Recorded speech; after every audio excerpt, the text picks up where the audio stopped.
तो भाई हुमा और नाज़नीन एक दीवार चढ़ रहे हैं। नाज़नीन की दीवार पे ऊंचाई मंदरजा झेल इक्वेशन से दिखाई जा रही है।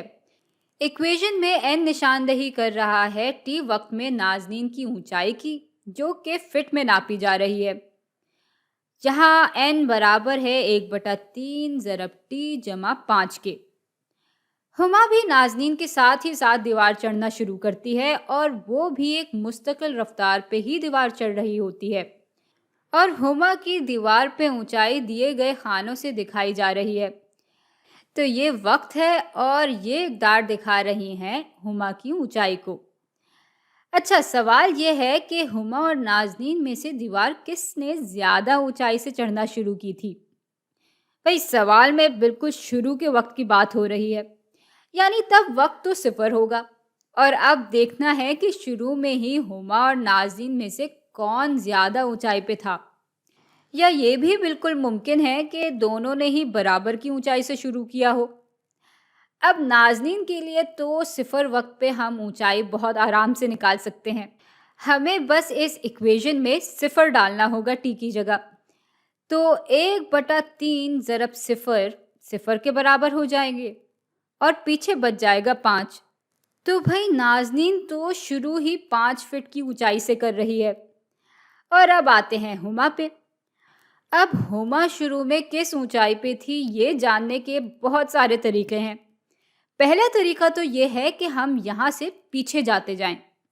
अच्छा, ये तो हमें मालूम है कि जब वक्त 6 सेकंड था तब हुमा की ऊंचाई 6 फीट थी, और जब वक्त 8 सेकंड था तब ऊंचाई थी 7 फीट, और जब वक्त 10 सेकंड था तब ऊंचाई थी 8 फीट। यानी हर बार जब 2 सेकंड बढ़ते हैं तो हुमा की ऊंचाई 1 फीट बढ़ जाती है। भाई यहाँ भी जब 2 सेकंड बढ़े तो ऊंचाई में 1 फीट का इजाफा हुआ।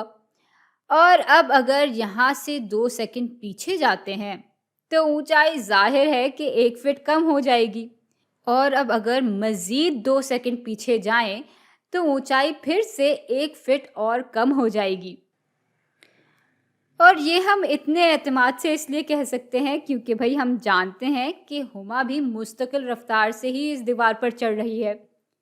खैर, अब अगर वक्त को मज़ीद 2 सेकंड पीछे कर दिया जाता है तो ऊंचाई बराबर हो जाएगी 3 फीट के।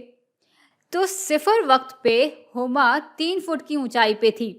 यानी शुरू में हुमा 3 फुट की ऊंचाई पे थी, जबकि नाज़नीन 5 फीट की ऊंचाई पर थी। भाई सवाल तो हल हो गया, लेकिन हम इसी सवाल को एक और तरह से भी हल कर सकते थे। और वो तरीका ये है कि हम हुमा के लिए भी इसी तरह की एक इक्वेशन बना लेते। ये एक लीनियर इक्वेशन है। तो हुमा के लिए लीनियर इक्वेशन भी कुछ इस तरह की दिखेगी कि हुमा की ऊंचाई बराबर होगी m ज़रब t जमा c के। यहाँ m ढलान या रेट को दिखा रहा है, जो कि यहाँ है कि फी सेकंड ऊंचाई किस तरह तब्दील हो रही है। और ये सी निशानदही कर रहा है y इंटरसेप्ट की। यानी जब वक्त 0 है तो जो y की कदर होगी वो दिखा रही होगी y इंटरसेप्ट को। और हमें मालूम है कि जब वक्त 0 होगा तो हुमा इब्तिदाई ऊंचाई पे होगी, और इसलिए y इंटरसेप्ट दिखा रहा है कि शुरू में हुमा किस ऊंचाई पे खड़ी होगी। चलें m और c की इक़दार मालूम करते हैं। तो m जो है वो तब्दीली की शरह है, यानी रेट ऑफ चेंज है ऊंचाई का। तो m बराबर होगा कि जब वक्त में तब्दीली आती है तो उसकी वजह से ऊंचाई में कितनी तब्दीली आती है। और हुमा की ऊंचाई हम दिखा रहे हैं h से, तो इसलिए यहाँ हम ये निशान इस्तेमाल कर रहे हैं। और हमें मालूम है कि वक्त 2 सेकंड के हिसाब से बढ़ रहा है, और इस 2 सेकंड में हुमा की ऊंचाई 1 फीट बढ़ जाती है। और इस तरह m बराबर हो जाता है 1/2 के। और इसको हम इस इक्वेशन में डाल भी देते हैं। अब इक्वेशन हो गई है कि h बराबर है 1/2 ज़रब t जमा c के। भाई अब इस c को मालूम करने के लिए हम इनमें से बस कोई सा भी नुक्ता चुन सकते हैं। अगर हम ये नुक्ता चुन लेते हैं तो यहाँ h बराबर है 6 के, और ये आ गया हमारा 6, जो कि बराबर है 1/2 ज़रब t की जगह हम रखेंगे इस 6 को जमा c।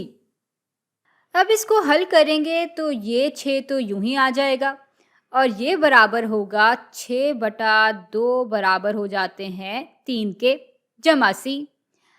अब सी को अलग करने के लिए हम इक्वेशन के दोनों हिस्सों से 3 माइनस कर देंगे, तो आखिर में सी बराबर हो जाएगा 3 के। तो अब इस इक्वेशन में h बराबर हो जाएगा 1/2 ज़रब t जमा 3 के। और ये इक्वेशन अब बिल्कुल नाज़नीन की इक्वेशन की तरह दिख रही है।